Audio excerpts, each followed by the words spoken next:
Welcome everyone to hold. There's about a 10-second delay before we get out.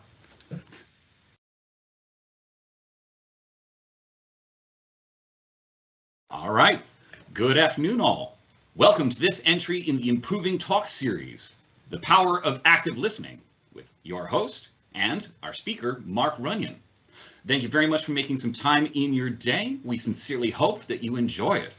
Now, I want to inform you about a feature of this session that will make the whole experience more interactive. If you'll direct your eyes to the upper right, you should see the Q&A feature, where you can submit questions to our insightful presenter. And with that said, Mark, please take it away.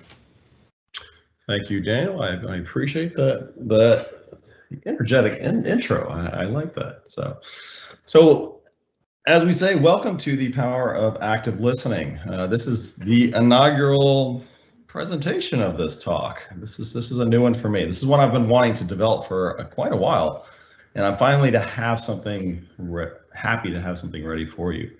So as Daniel mentioned, my hope is we can make this interactive. We can have a little bit of dialogue around this conversation. I've planted a few videos throughout to show examples of good and bad listening.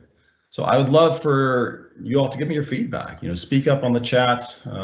Let's use that Q&A feature, and let's see if we can have a little bit of fun with this. So with that said, before we kind of get into the meat of our topic, let's look ahead in the coming weeks and see what our Improving Talk series has kind of lined up for you. We've got a lot of good speakers, a lot of good topics.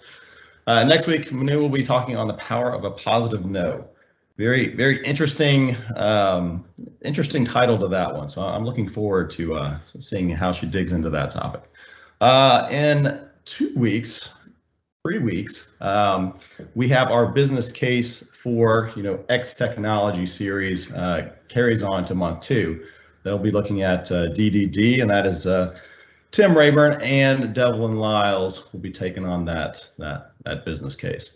And then if we look about 4 weeks out, Emily Stickle will be with us for Agile Leadership Starts With You. So we always have a great lineup of talks coming queued up for you. So please check us out at improving.com/virtual-events. Bookmark that page to see what's coming up. All those events are always free. They're virtual, they're open to the public. So we would love to have you for some of those upcoming sessions. And please invite a friend and invite a colleague, somebody to who might be interested in that topic to come join us. The more the merrier, and we'd love to have them. So a little bit about me before we get truly going here. My name is Mark Runyon. I am a director of consulting with Improving out of our Atlanta office. I am currently a team lead of a team of 20 at my current client, which I've been with for that client for 6 years now. So it's been a good run. I also help out with leadership, trust, and consulting skills training at Improving. I enjoy that a lot, and I get a lot back from that. Kind of outside the scope of Improving, I am a frequent presenter at conferences, as well as a writer for both InformationWeek and the Enterprisers Project. I also contribute to our internal Improving Thoughts blog series, and we are running a really cool series around trust behaviors. So Stephen Covey's Speed of Trust. We are highlighting a trust behavior from that book each week, and going through, and each improver is kind of giving their thoughts on why that behavior is important to them and how they apply it in their day-to-day. So I did one a few weeks ago around creating transparency, and then I have another one coming up in the weeks ahead around extending trust. So please check that series out. I think it's very well done, and hopefully you'll get something out of that. As far as my next outside article for Enterprisers Project, 1st of May, I'll be writing on 5 questions to ask mentees to ask how they can help. Finally, I am the coordinator for this Improving Talks series. So when I give contact information at the end, I would love to hear from you on your thoughts on the series. What can we do better? What topics would you like to see? What would add more value to this effort? So we do this for you, and hopefully we can try to maximize that and really deliver a great product for you. So let's get into active listening, shall we? So why did I choose this topic? Why did I feel like this was important to discuss today? I mean, who among us wouldn't benefit from being a better listener? It impacts both your professional and your personal life. It can help us build trust and respect. We can better develop empathy. It promotes honesty and openness, and it reduces miscommunication. Now, this last one is kind of important in my world. If I think back over the 6 years I've been with my client, I cannot think of a single instance where I've had to diffuse a problem because my people didn't know how to solve a problem or that they picked the wrong technical solution. Every problem I have ever seen in that time had to do with communication issues. And the frustrating part is every single one of them is preventable. So if we can be better communicators, if we can be better listeners, then we can be more effective as professionals, as well as in our personal lives. You may be saying to me, but how silly is this? I mean, I listen every day. I've been listening my entire life. But the thing is that most people overestimate how good of a listener that they really are. There's an interesting statistic that I pulled out of a Julian Treasure's TED Talk that we spend 60% of our lives listening, but we only retain 25% of that information. That is a huge gap. Active listening can help us not only retain more information, but also better understand what's being said. And really the core problem here is that when we don't listen effectively, we are telling that other person through our actions what you're saying isn't important. And I don't think any of us here would say that the conversations we are having, we are purposely going in and telling people that they're not important. So let's look at active listening. What is active listening? And focus on that for a second.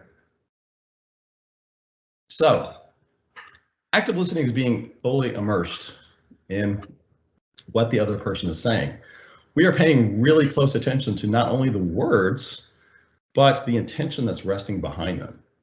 Active listening is grounded in respect, in engagement, empathy, and understanding. And we all need to kind of admit something kind of right out of the gate. Listening is really hard. Nobody goes into a conversation thinking, I'm going to fail this other person. That is my goal. To our credit, there are a lot of things working against us, keeping us from being good listeners. Listening requires attention. It requires patience, empathy, and energy. I don't know about you, but it is really hard for me to be 100% on my game 100% of the time. It's really difficult. And take a look at this long list of barriers keeping us from being good listeners. We take distractions. Distractions are ever present in our lives. I'm sitting here looking at my phone. I'm checking my email. There are so many different things fighting for our attention in our day-to-day lives. But the problem being is if I can't be engaged, my attention's not here, then I'm not really focusing. I'm not really listening. So when it comes to focus, it was a really interesting study published in Scientific America where a teacher, or I guess a group of teachers, where they would stop mid-lecture and ask their students of different grade levels, what was I just talking about? It's really interesting. The first and second graders got it 90% of the time. When we looked at junior high school kids, that number dropped to 44%. If we look at high school kids, that number was as low as 25%. It tells us a lot about, where we're at us developmentally as we go throughout our lives and how we come about communicating, listening, and focusing on other people. When it comes to this idea of jumping ahead and interrupting, Some of us find it really hard just to sit still and listen. When we are interrupting, when we're jumping ahead, we're basically saying to the other person, I want to control this conversation. I want to take it in the direction that's important to me. And this me first attitude, when we continually shift that focus back to us, we're turning people off. Healthy relationships thrive on a certain give and take. If we are always doing the taking, in effect, we're not listening. It's all about us. Minimizing. Minimizing is something we may not think about a lot, when we kind of make comments, but it can have a big impact. If I say a statement like, I'm sure they didn't mean it that way. It sounds like you're blowing this out of proportion. Well, that may be the case, but we are discounting their feelings. We're minimizing something that's important to them, and we really need to be careful about that. Stress. This is probably the biggest one for me outside of maybe distractions. We all have those moments when 5 people are wanting something from us, and I have to sit down and I have to focus and I have to shut out the world and listen. That can be really tough. And when we're in those frame of mind where it's really tough to be a good listener, sometimes it's saying, let's reschedule this conversation, because I don't think I can park the world's problems for 30 minutes and focus on you like I need to. So if you kind of work through some of these devices that we'll talk about later, it does become easier, and you can kind of condition your mind to just shut the rest of it out. But it does take work. It takes practice, and it's a place that you have to kind of get to. Lastly, intimacy. This can be a struggle for some. It can be very uncomfortable. This is sharing. This is openness. Not everybody wants that. Not everybody's comfortable with that. Maybe you're comfortable with certain people, that level of intimacy, but not others. Maybe you don't want to develop a greater level of intimacy with certain people. So that, again, you have to kind of figure out where on that spectrum that you are and how much you're willing to devote to it. That can be a big barrier to some.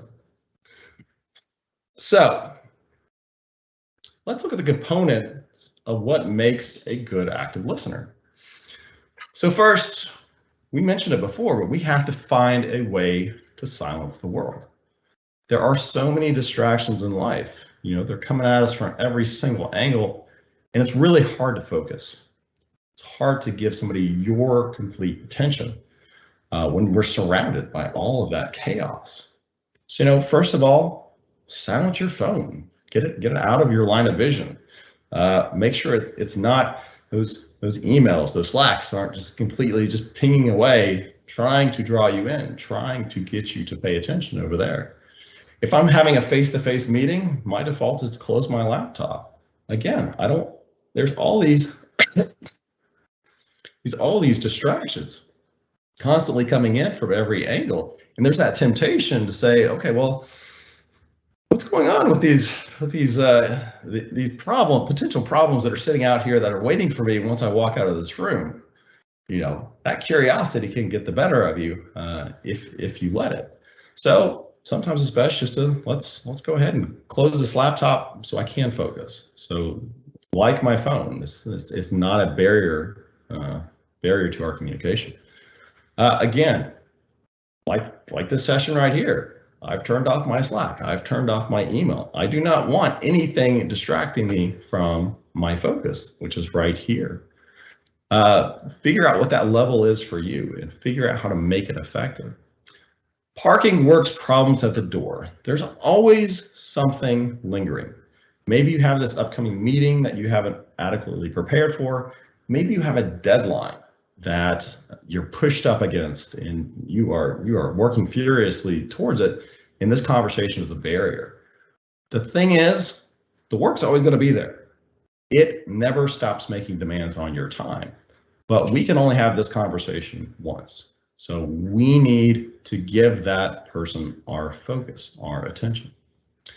And then lastly, on this topic of focus, when we do all these things, we are telling that other person that's across the table from us, nothing is more important to me than you right now in this moment.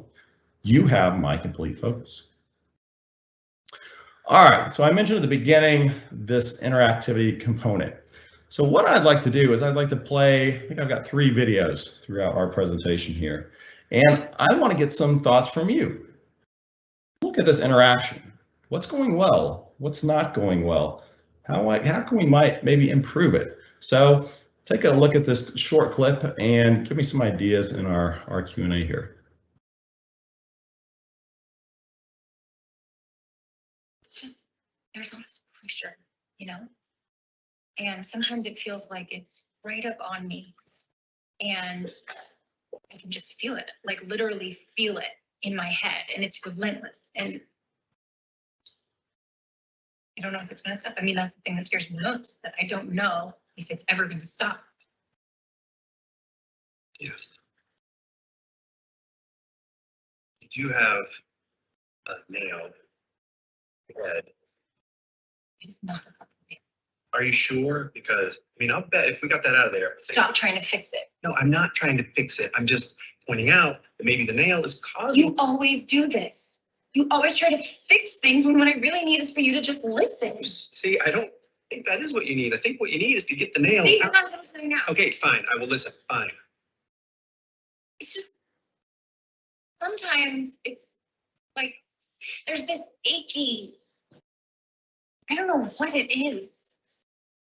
And I'm not sleeping very well at all. All my sweaters are snagged. I mean, all of them. That sounds really fun. Yes. No. Come on, if you would just Don't. All right, so interesting conversation here. Give you guys a quick second to, give me your thoughts. What is going right here and what is going wrong between our interaction?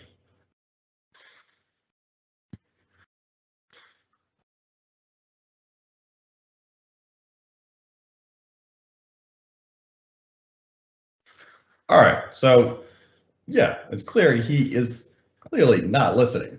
I mean, he's jumping ahead. He is fixated on that nail. You need to get the nail out of your head, and that's going to solve all your problems. He cannot get around that fixation. It's tough. And that phrase from our female character, "Stop trying to fix it." I think probably every husband at one point of their relationship has heard this from their wife at least once. I'm certain. I know I've heard it more than my fair share of times. A lot of times we are trying to offer advice when really all we need to do is listen. We just need to step back and we need to hear that other person and just let them speak and let them be heard. And so as far as what goes right there with that interaction, at one point he does relent. He says, okay, fine, I will listen. And he just stops. He just lets her speak, lets her get through what she needs to say. And in that brief moment, he's showing that empathy that is needed. He holds his tongue, he makes that statement. That sounds really hard. So we get a little good and the bad here with this kind of interaction, but it kind of highlights the struggles with listening and how we have to be very proactive about how we go about listening to another person. Hey, Mark, I've got a question coming in here from the audience. They're asking, do you have any advice for people caught in the husband's side of that interaction to help us switch modes, to switch from, I gotta solve it, like I could just make your life so much better, to the, okay, what you really want is listening, and I don't think that's really what you need, but how do you overcome yourself in that? Like I say, it takes a lot of practice. It's not something that happens overnight, and you have to be very deliberate about it. You have to go into the conversation of, in the past, I have tried to solve these situations. I see this as a very emotional conversation for her, and this is someplace where I need to maybe take a back seat. I need to listen more than to offer advice. And if you do find yourself kind of in that, constantly in that place of what I need from you is to listen, maybe it is just best just to try to take the backseat as much as possible and to actually listen. If you do need to say something, it could just be, is there anywhere I can help out with that? It doesn't need to be, I can solve your problem. I know what the problem is. It's that stupid nail in your head. She may know how to solve her own problem. What she may need in that given moment, or he, I don't want to say that the husband is can't come from this place as well. But sometimes we just need somebody to listen, and we just need somebody to hear us out, to help us reflect back on that problem, to see that problem is real, and to see that problem is important. All right, so let's look at our second piece here. We need to seek to understand before being understood. So this phrase actually comes from Stephen Covey's other book, 7 Habits of Highly Effective People. If you have not read it, I would highly recommend it. It's a great book. At the core of this is really about patience and understanding. We need to listen with a purpose. Most of us are so busy waiting for that space in the conversation to just kind of weave in and steer it where we want to go. It can be really hard to resist that urge and just to listen, just to be patient, to allow the speaker to finish their thought. When we allow somebody to finish, when we allow somebody to finish their thought, we allow the conversation to develop. If we're constantly cutting the other person short, we never get a chance to learn anything about them or learn anything about this problem that they're having. This last one, resist the urge to fill the silence. That's a very difficult thing for a lot of people. There's this idea of that awkward silence that's just torturous. Why is that? I was reading up, and a psychologist stated that when we have those awkward silences, it basically signals a lack of structure or direction, in the conversation, where we feel compelled to fill it with something, anything, just make that awkward silence go away. We need to get to a place where that silence is okay. We can just let it be. Take a few seconds to really digest what that other person said before coming back with a response. That can be really important. By doing that, it signals to the other person that I'm really interested in what you have to say, and I am highly invested in this conversation.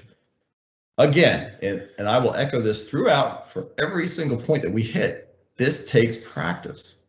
This one takes a lot of patience. You have to this is a mindset shift that you have to put yourself in to get to this place. Hey, Mark, before we move to the next video, we had another question come in from our audience.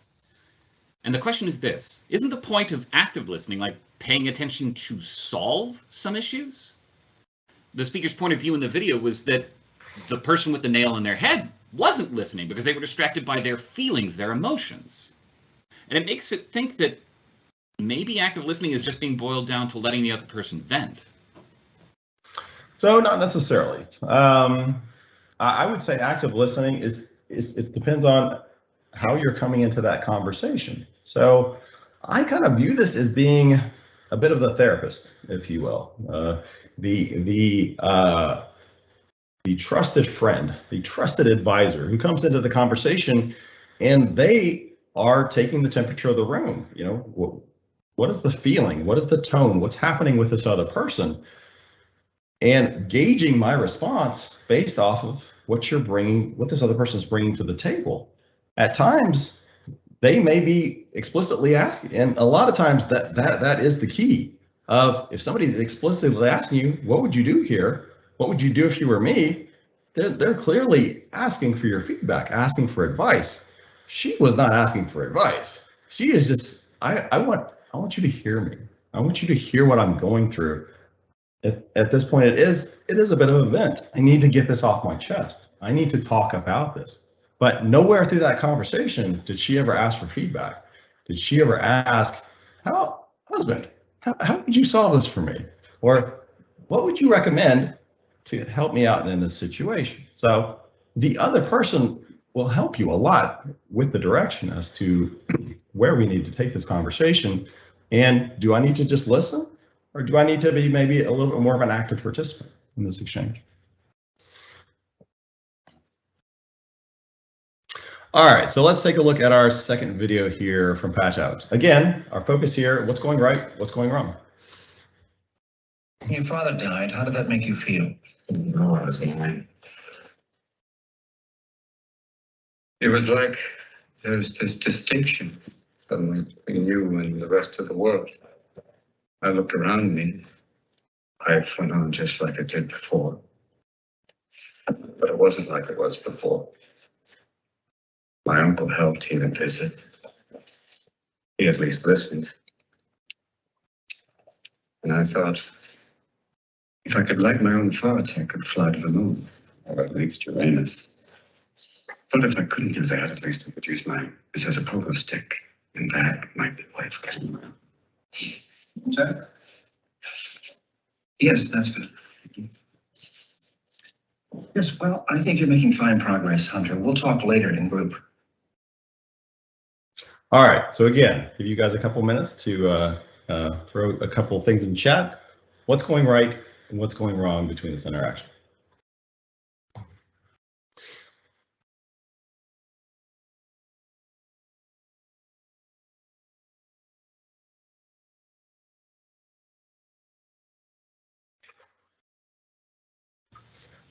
All right, so the biggest thing that should be clear to everyone who watches that little clip, the therapist is asking questions. He doesn't care what the answers are. He's really focused, not on this conversation, but he's focused on his coffee. How much sugar needs to be in his coffee? How much milk needs to be in this coffee? He's doing his paperwork. There might as well not be another person on the other side of that table. There's also no eye contact. There's no verbal affirmations. Everything about him reads that this session is a nuisance. Worse yet, his job strikes him as boring.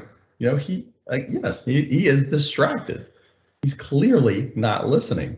The only positive we can draw from this interaction is that Patch is making fun of his psychologist for his utter lack of attention. So that is a nice segue leading us into the importance of engagement.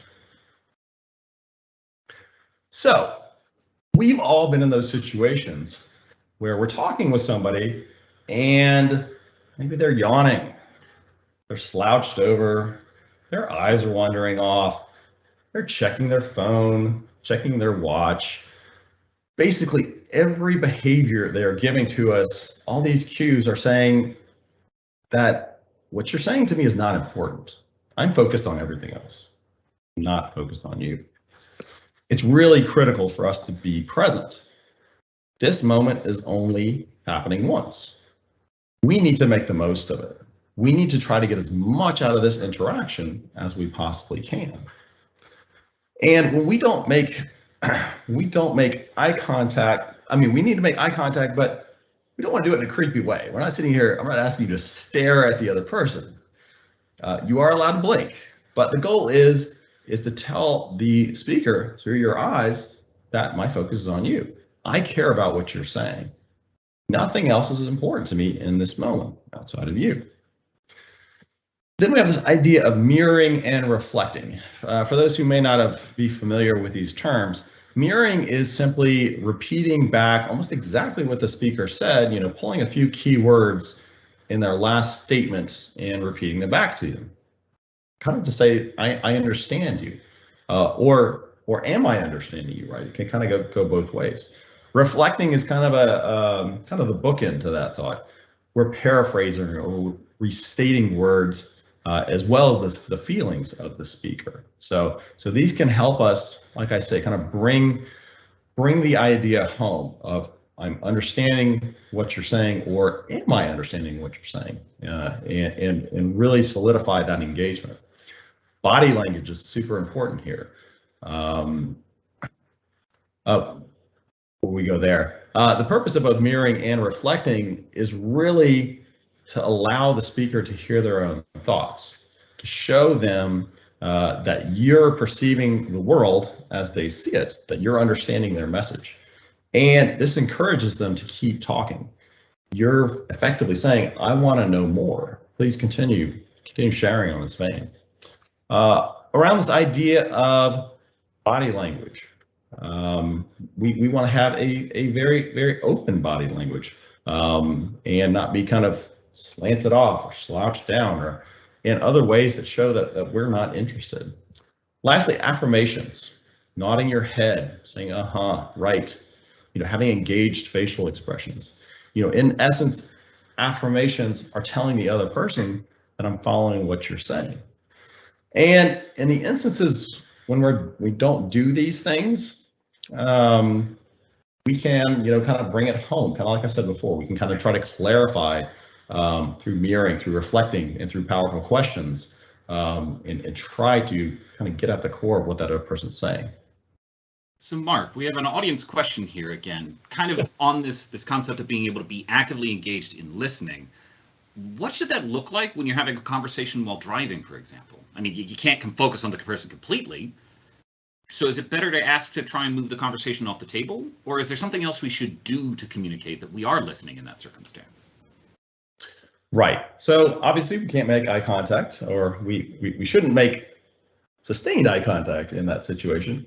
But we can use some of these other devices. So the reflecting, the mirroring, body language isn't really going to apply as much there. The affirmations are a big one. If somebody's sitting to my side and they're talking, I'm nodding my head, I'm saying, I'm kind of asking that follow-up question. I'm doing some mirroring, I'm doing some reflecting. Everything here, even though I can't make that eye contact, even though I can't have the proper body language, everything else should be saying, I'm present. I'm hearing what you're saying. I am taking it all in. But to that point, I don't know that I've been in a whole lot of those situations. Back from personal experience, I was getting broken up with in a car. This is going to sound really, really random. And I actually said, can we pause this conversation until we get to where we're going to go? And so we can actually have a face-to-face conversation. Because to that point, there are some conversations that need to be had in a certain way. If it's an important conversation, then maybe we do just need to, let's press pause on this, and let me go pull over at the Waffle House and let's actually have this conversation face to face, because this is important enough where we do need to engage. We do need to have all of our faculties to us. So that's an awesome call. I hadn't really thought of that scenario. There are ways we can show engagement, but you're right. We don't have our full arsenal of things to kind of rely on in that given situation. So that's an interesting one. Thanks for that. All right, so that takes us to powerful questions. Some may know this as open-ended questions. We could spend a lot of time on this slide right here. It takes some work to craft powerful questions. There is certainly an art to it, certainly something that takes a lot of practice. When we ask powerful questions, we are showing that we are engaged in the discussion. We want to know more. The key is we want to avoid questions that elicit either a yes or no response. Those replies stop the conversation. We want to further the conversation. We want to go deeper. We want to really engage. So with that said, when we do dig deeper, our goal here is a natural curiosity. There should be that natural curiosity to our questions. We want to learn more. We want to understand this issue that you're dealing with on a deeper level. Tone can be really important here. So when it comes to tone, take this one statement said in two different ways. Why would you think that? Versus, why would you think that? I have said the exact same words, but I've said them in two very different ways. That first statement is one of kind of curiosity. I genuinely want to know more. Why would you think that? What's going on? Walk me through that process and help me understand what's happening. That second statement it's almost accusatory. It's like, it's very standoffish. It's why would you think that? Based off our tone, we have said something very different. We need to be careful about that, of what tone we're kind of bringing to the conversation. And sometimes that happens unconsciously, that we don't even realize that our tone has switched, and the meaning to our words has flipped out of nowhere simply because of how we've said them. And when it's possible, we want to try to use what and how questions over why. Why can sometimes trigger defensive positions in the other person. So we want to be aware of that and understand that can be a thing. So the key here is, after we ask a question, we want to get out of the way.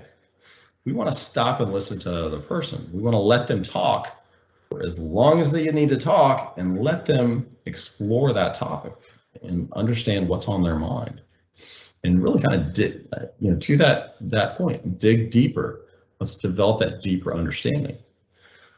A lot of times we will say a lot without saying much. So take this exchange. Say I'm talking with a coworker, and he asks me, "How was your weekend?" And I say, "Oh man, there's a lot of traveling.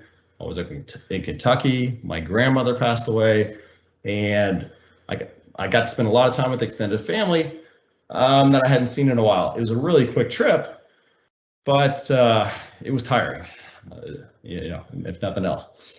So there was a lot kind of encapsulated in that one statement. And there was one kind of really big thing kind of just planted in there and kind of glossed over at the end of the day. If I'm not really listening, if I'm not really paying attention to what was said, I'm not going to say, "Oh man, I'm really sorry to hear about your grandmother. That was unfortunate." We may ask ourselves, well, why was that statement buried? Why was it glossed over? Maybe I don't want to burden you with my problems. Maybe I don't know if you're comfortable with that higher level of intimacy with me, and for me to be able to really share that and what I'm going through. If we look for them, there are these little Easter eggs planted in all of our conversations. There are these places where we can explore and pull on that thread and say, where does this go? What does this lead to? And it helps us create deeper connections and deeper understanding with the other person. And if we do powerful questions right, it can lead the speaker to having greater awareness of what's going on with them and having a higher self-understanding. Again, just like I said with everything here, this takes a lot of practice, and it takes a lot of kind of crafting, like beforehand. It's like, well, I have this conversation coming up. I know we're going to be talking about this topic. How would I go into it with powerful questions? And then maybe on the other side of that conversation, maybe you're coming out of that conversation saying, okay, how could I have done that better? How could I have phrased this question so it was more effective? So we could have dug deeper than what we did. So again, it takes practice. Next, we need to free ourselves of judgment. Look at our guy here. I'm sure he's not thinking that his body language is just radiating judgment, but it is just basically based on how he is presenting himself with us. When we bring judgment into the conversation, it can be the quickest way to shut down an open and honest dialogue. In effect, what the other person is receiving at that point is saying that either you're not hearing me or you're not respecting my point of view. So I had a funny situation probably about a month back. A coworker had asked me, where'd you go to lunch? And I was like, I just stepped out to Moe's for a quick burrito. I had to get back, had a meeting. And he said back to me, why did you go there when you could have gone and gotten a burrito at someplace good? And a lot of times you'll hear that, and it's kind of followed up with a facial expression that's just kind of in jest, like I'm just messing with you. There was none of that. It was just kind of like, it's like, what are you talking about, man? And it was a very trivial exchange, but I'll tell you that the conversation basically stopped right there. I was just thinking to myself, why are you criticizing my lunch decisions? It was so silly, but it made an impact. That kind of unnecessary judgment just got thrown into this conversation out of nowhere. we do need to, when we're in these situations, kind of on the other side of the table, we do need to try to neutralize our feelings. You know, maybe they're saying some things that we we have some strong thoughts about, and we need to get to that place where we're okay. We're just going to let the other person talk, and we're just going to take it in, and we're not like, oh my gosh, why in the world would you think that on this topic? Sometimes it gets under our skin, and we have to find a place where we can just listen and we can just take it in. And when it comes to judgment, it will show up in our nonverbal communication and all those cues that we give off, either knowingly or unknowingly. You know, your facial expressions may be showing a concerned look. You close off your body stance to the other person. We need to be aware of these other things that could be reflecting judgment, and we're not even aware of it. So this is a tricky one. This is one that we really have to kind of think through and have high awareness around. All right, so our last video exchange, can't have a interaction discussion without bringing Sheldon into it, of course. So again, what's going right and what's going wrong with this exchange? First, there was PlayStation, aka PS1. Then there's PS2, PS3, and now PS4. And that makes sense. You'd think after Xbox, there'd be Xbox 2. But no. Next came Xbox 360. And now, after 360, comes Xbox One. Why one? Maybe that's how many seconds of thought they put into naming it. Can you get the butter, please? You know, however, with the Xbox One, I can control my entire entertainment system using voice commands. Up until now, I've had to use Leonard. Then get the other one. Pass the butter. Hang on. I don't feel like you're taking this dilemma seriously. Fine, Sheldon. You have my undivided attention. Okay, now, the PS4 is more angular and sleek looking. No way! It's true, but the larger size of the Xbox One may keep it from overheating. You wouldn't want your gaming system to overheat? No, you absolutely would not. And then furthermore, the Xbox One now comes with a Kinect included. Included? Yes. Not sold separately. Although the PS4 uses cool new GDDR5 RAM, while the Xbox One is still using the conventional DDR3 memory. Why would they still be using DDR3? Are they nuts? But then they go and throw in an ES RAM buffer. Oh, who's they? The Xbox. You're kidding! No.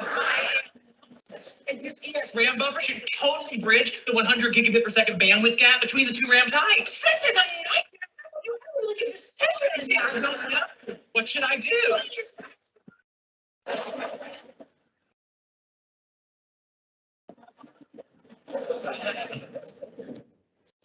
All right, so give me your thoughts. Amy and Sheldon, what's going right here? What's going wrong? Give you guys a couple seconds.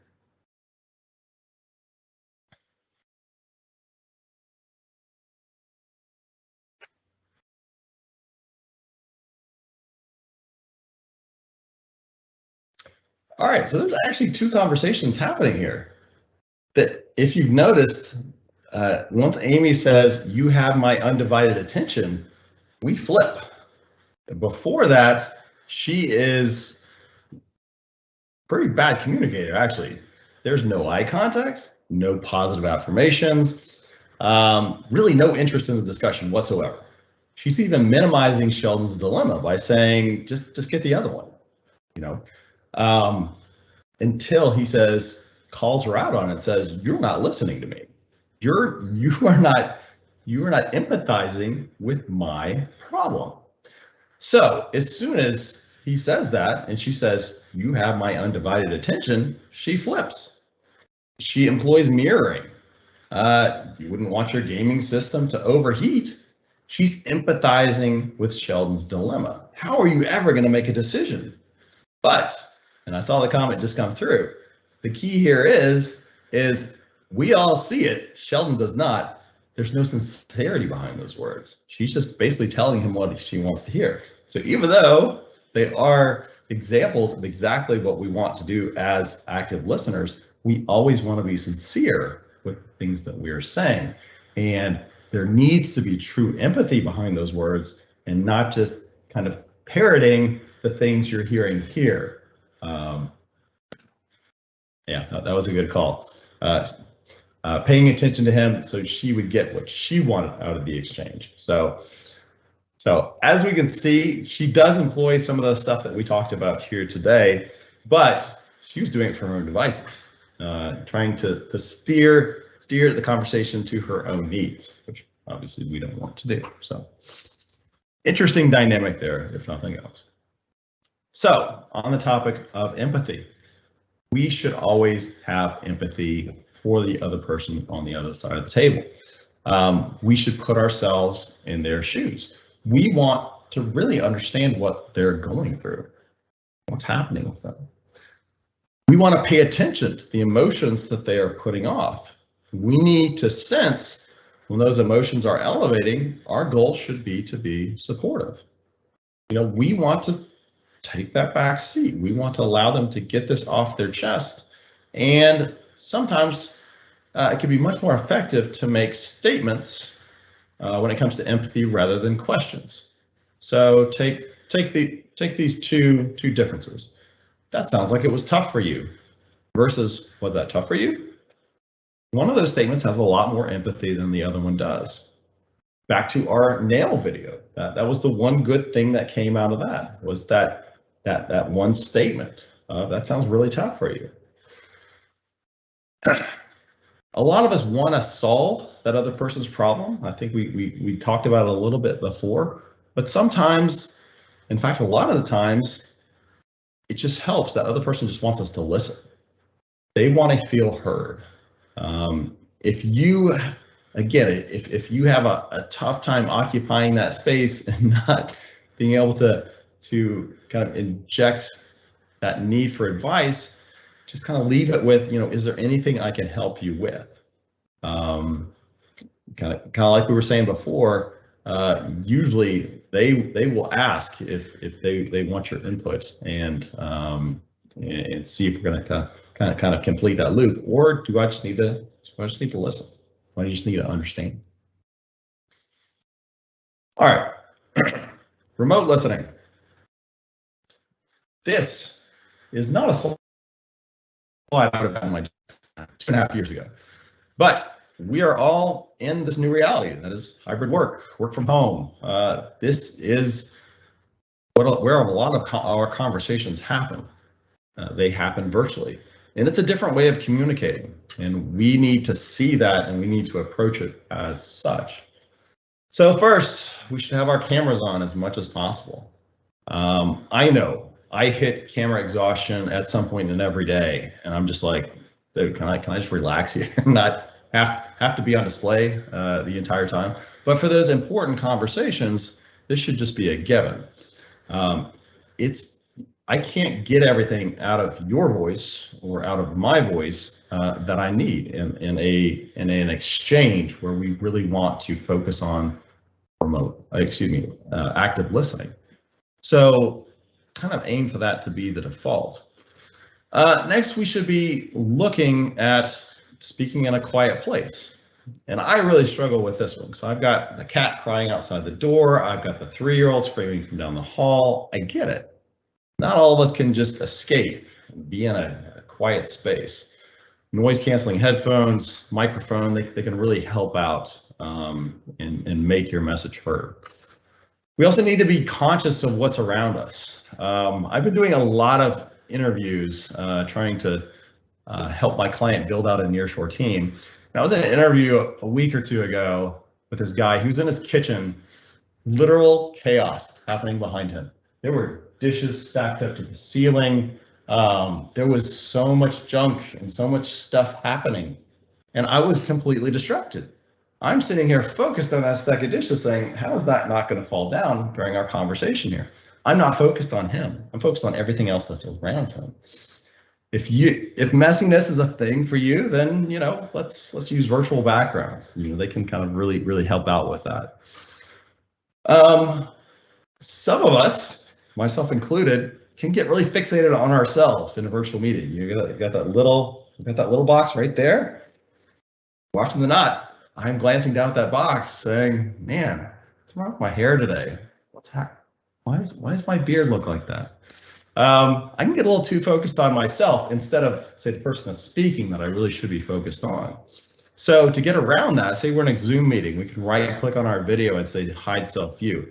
Within Teams, there's that little ellipse. You can click on it and say hide for me, so that the focus is on the other person or the group and not, focused on me. If you're like me, I've got this like multi-screen command center here where there's email and Slack and the thing I'm focused on. I can have it's a really bad habit while I'm having a conversation virtually that I'm glancing up to see what that message is that came in from each different communication channel. And I'm not really focusing here. I'm focused here until something else comes in to pull my focus somewhere else. So it can be a good idea to shut down those applications or to hide them or turn on the focus assist where it allows you to set distracting notifications when you need to focus. That can be a really helpful tool for some. And then lastly, this idea of positioning. We should be looking at the person that we're talking to. Again, in my multi-screen environment, I have a really bad habit, like right now, where the camera that I can see is off to my right. So I'm having the conversation at a 45-degree angle. The person I'm having a conversation with may think I'm not looking at them at all when I actually am. But it's just in how I have this whole thing arranged. It's kind of distracting. It kind of throws them off. So just a few things to be aware of on the virtual remote listening space and how it's different from that person-to-person interaction. All right, so my goal with every professional talk that I give is I want you to walk away with something. I want you to take something actionable into your life so you can improve yourself as a professional. Unfortunately, life is not like the Matrix. We can't just download the active listening module into our head and instantly be better listeners. Each one of us has to work at it. This requires developing new habits. We need to have awareness in our day-to-day and walk into conversations thinking to ourselves, how can I be a better listener? How can I be more effective within this conversation? How can I employ things like open-ended, powerful questions? So it takes practice. With that awareness, we have to kind of go into conversations in our personal and our professional life and really try to practice these things that we've talked about. How are we going to make it better going forward? And every conversation starts anew. Just because I completely failed in that last conversation at all of my active listening habits doesn't mean I have to fail in this one. I get a fresh start. I can try to come at this differently. I can learn from my failures from before and do better now. For some, these ideas may be easier to practice in your personal life and try to sand off the rough edges before you take them to a more professional setting. You kind of develop that comfort, that confidence behind these things before you kind of have to take them to prime time, if you will. Also, excuse me, take time to assess yourself. After those conversations, how did it go? What could I have done better? And through that assessment, you can recalibrate and you can go into that next conversation with that greater awareness and with a plan of how am I going to do this better in the future. So that wraps us up. Real quick, I've got 4 references here. First one was this actually came out of an article, this whole presentation that I did for Enterprises Project in the fall. So something to reference there if you want to check it out. The Scientific America study, that was very interesting read. I put that there as well. How to Focus is part of the Explained series on Netflix. Very interesting watch. And this talk will be available on our YouTube channel. If you search Improving Enterprises, or Daniel will give you the link. You can check this out, say Monday, Tuesday of next week. So lastly, thank you. Outside of my voice giving out, I appreciate you all being here today. Love to connect with you all on social media. Please feel free to reach out. So with that, I will take a breath and see if you have any questions. Hey, thank you for all of that, Mark. We actually do have one question coming in from the audience from a little bit back in the empathy section. And it's specifically phrased like this. What could I do if someone is really showing me that they need help? And of course, I can be of some help, but it isn't exactly my obligation. Just because I've always got empathy and I always end up helping them, couldn't that kind of turn into something a bit abusive where I can't say no? What are your recommendations there? That's an interesting one. So I guess I didn't even know more on the context of what the situation is. But yes, there is those situations where some people abuse your help and take advantage of you. And for that, I would say boundaries. That's probably the easiest way to come at it. What am I going to give to this other person?